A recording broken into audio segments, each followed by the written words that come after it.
So the NYSC hero, Rhea, you remember her, right? She's now back on the internet trending again. This time around, not because of what she said again, but because of a sanction from the NYSC board. We know generally freedom of speech is guaranteed, but in Nigeria, freedom after speech is not guaranteed, not at all. But before we go into the gist of what I have for you, this story, if you're yet to subscribe on this channel, please do so. Like right now, pause this video, hit the subscription button and turn on the notification, because we are always bringing you gist as it dey hot, ASAP. Now let's go back to the story we have at hand. In Nigeria, when you start something, like let's say when you begin something against the government, like you start criticizing the government, at the initial stage you are going to get a lot of support from the internet, a lot of support from the people, because Nigerians are just tired of the government of the day. So any person will come and talk against the government, like they'll give that person support at the initial stage.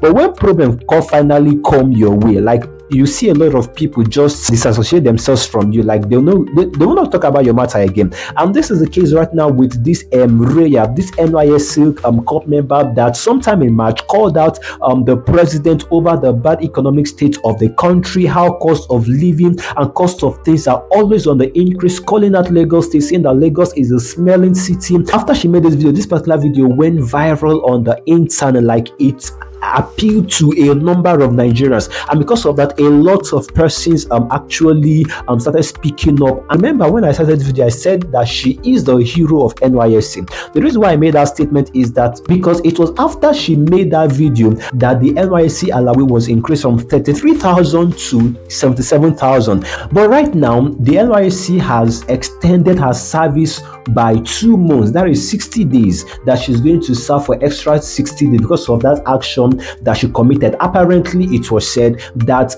that was against the NYSC law code of conduct. Now, let's get the question straight. What she did, the action that she committed, that is criticizing the government of the day, is it really against the NYSC code of conduct? One of the provisions of the law where which the NYSC was using in order to dissuade corp members from calling out the government is this section 3 of the NYSC code of conduct. Now, according to this section 3 of this NYSC code of conduct, it says that any member who is to make any statement to the press on any policy must first of all obtain the consent of the state coordinator. Otherwise, the person is going to state the camp court, and if found guilty, is going to face extension of service on half pay. Now, one of the key words in that provision of the law is the word press. And this we know does not include social media, because social media is not press.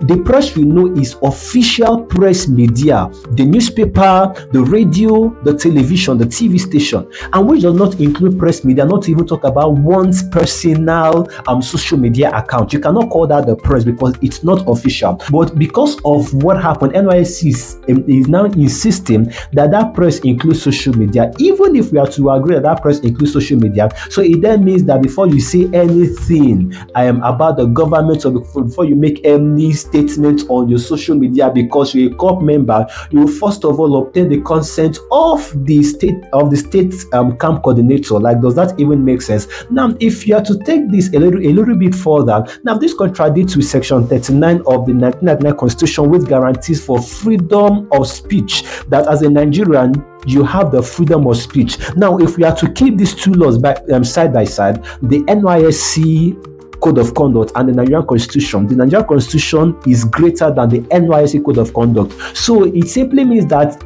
any provision of the NYSC code of conduct that contradicts that of the constitution, it simply means that that of the NYSC cannot stand. So it simply means that in the strict sense that Rhea did not actually contravene any provision of the code of conduct. But we know that we live in Nigeria, NYSC is an extension of the government, so like they will do anything to protect the image of the government, and this is just the unfortunate situation that Rhea has found herself into. Well, guys, like, I just need to throw that light so that we can understand the depth of what actually happened. So guys, like, what do you think about this? If you have watched this video to this extent, then I give you kudos. Please subscribe if you are yet to do that. Do you think that NYSC is now a tool in the hands of the government, or do you think that NYSC is actually an independent body that conducts itself, or do you think that the government is just using them to do whatever they want to do? Well, like it's just a lot. What do you think about the extension of the service of Raya, and what words would you want to say to Raya? Well, guys, it's just a lot.